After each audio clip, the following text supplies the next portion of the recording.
Hey, this is Brian with EvoDynamic, and today I'm going to show you how to set up a clone of your website in WP Engine. So first you got to go to WP Engine and sign in.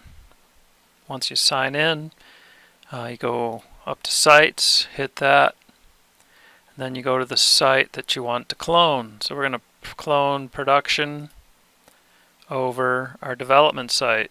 So now that I've opened production, I can go up here to the right and click copy from, copy to. And I want to hit copy to, and I'm going to hit stage or development because that's the environment I want to update from production.